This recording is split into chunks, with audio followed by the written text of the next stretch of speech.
when it was released, Kingdom of the Crystal Skull received generally positive reviews from critics and a mixed reception from fans. Over the past 7 years, that reception has only gone down. And while I think the peak of the hatred for the film has passed, it still surprises me when people will call this the worst Spielberg movie ever made. No, it isn't. It's not even in the bottom 5. Yep, this is going to be a generally positive review, because I think Kingdom of the Crystal Skull is fine. About 20 years after the end of Last Crusade, Indy, played once again by Harrison Ford, along with his sidekick Mac, played by Ray Winstone, are captured by a group of Russians headed by Arana Spalko, played by Cate Blanchett. She is looking for the famous Crystal Skull and has captured Indy to help. Mac betrays Indy, like you do, but he manages to escape. He is found by a guy named Mutt Williams, played by Shia LaBeouf, who tells him that a man named Harold Oxley found the skull and hid it before getting kidnapped. Now, Indy and Mutt head out to find the legendary skull, along the way coming across old friends and new enemies. So yeah, I think the movie is perfectly fine. I like it about as much as Temple, but for different reasons. Temple I didn't care for the first half, but really like the second half. Crystal Skull I pretty much am on the same level all the way through. I don't really like or dislike any scene that much more than the others. And that's actually one of the biggest problems. It isn't the fridge, it isn't the monkeys, it isn't Shia LaBeouf,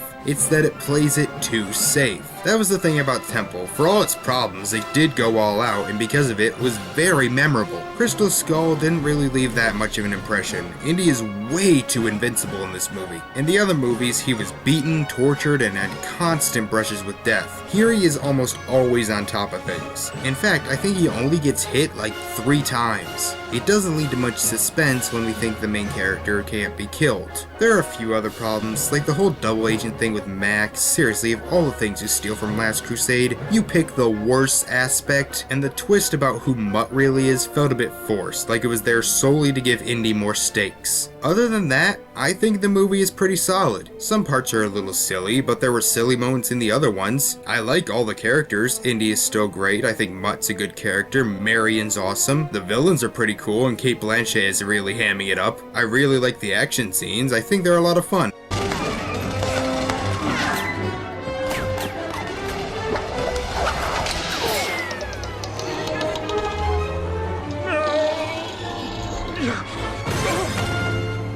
Damn, I thought that was closer.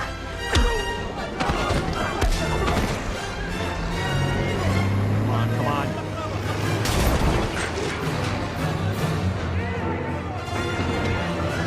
Most of the effects are really good, and it's a simple adventure film. Bad guys want something for evil purposes, good guys want that thing for good purposes, go. It's simple, but it works. Can I see why people wouldn't like it? Yeah, like I said, I have my own problems with it too, but for the love of God, stop treating it like it's the freaking Antichrist. I mean, it's not Die Hard 5, at least Indy acts like Indy and the action scenes are competent. I give it a 7 out of 10. It's not a great film, but I think it's a good film. If you don't like it, hey, that's cool, but at least look at it like this. Look at the movies Spielberg had been making since the beginning of the new millennium. Almost all of them were dark, depressing films. This at least was Spielberg making another light, fun action movie. But I'll be honest, he did do that better in his next movie.